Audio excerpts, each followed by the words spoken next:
Hey nerds, Alex here from Nerds Being Geeks. Let's get into some comics.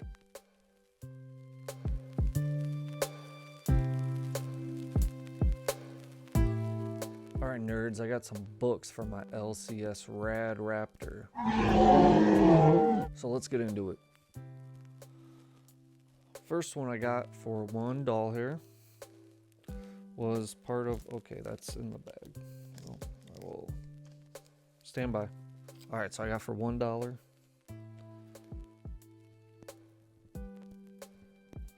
I don't even know. This was Cable 155. Cable is one of my favorite X-Men, and I just absolutely love this cover. It just screams 90s Cable to me, and I am a sucker for 90s Cable. Don't read the series, but just fell in love with that cover. So the next one I got for $2, Radio Spaceman, Mission to Numa 4.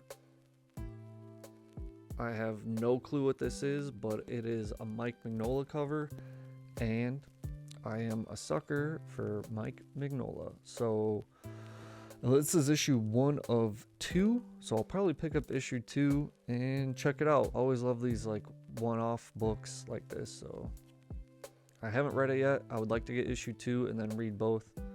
And then when that happens, I will talk about it. Next up is Batman 89, issue 5 of 6. Really cool Catwoman cover. Really cool callback to Batman Returns. I'm going to be honest with you, I haven't read this yet. This book went on like hiatus for a few months, and I completely forgot what happened, and I will have to go back and read the previous books. The same situation is about to happen again. I'll let you know when we get there. The Batman 89 series has been kind of a miss for me. I think the coolest part has been finally to see Billy D. Williams betray Harvey Dent and become Two-Face. I think his Two-Face looks really cool, but the rest of the story and the art, not a fan of. So I probably won't even read this issue until I get the last issue. Next up is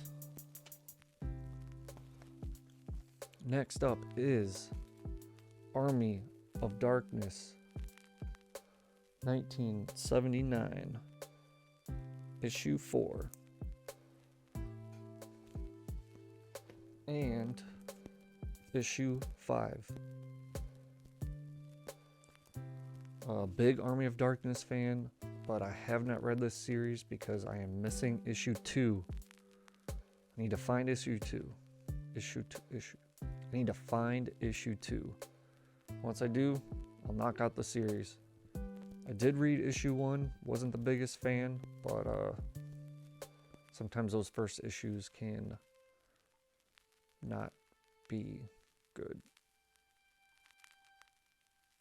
Alright, so this was picked up on a Rad Raptor claim sale on Facebook. They do those throughout the week, like every other day. So head over to Rad Raptor on Facebook and start claiming some books, you dingus. Alright, so this one is Batgirl number 1.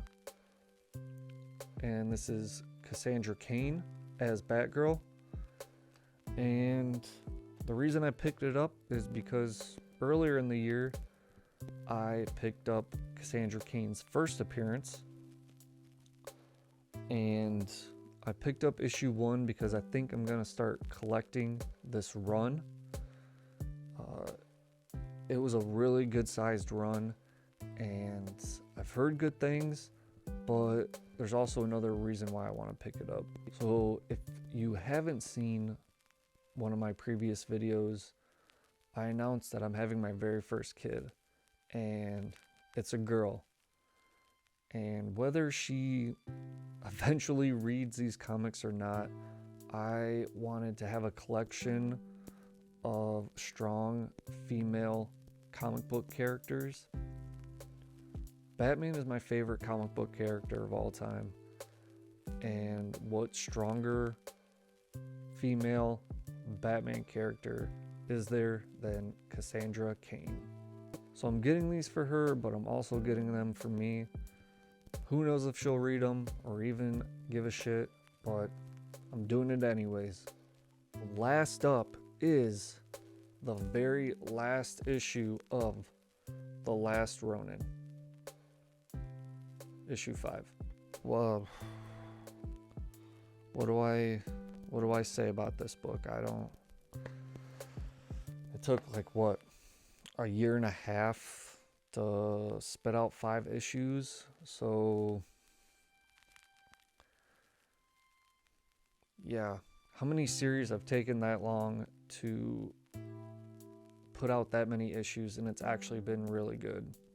Now, I'm not trying to shit completely on this series, but I really wish that they didn't wait like 4 months between each issue.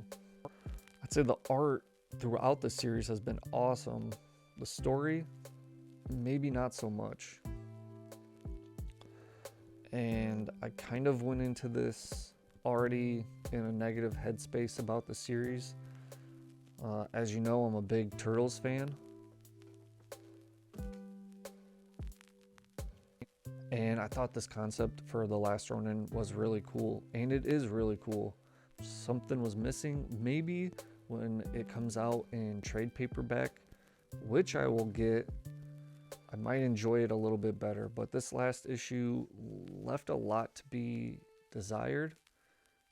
It kind of was almost too formulaic. Did I say that right? Like, you kind of knew exactly how this was going to turn out.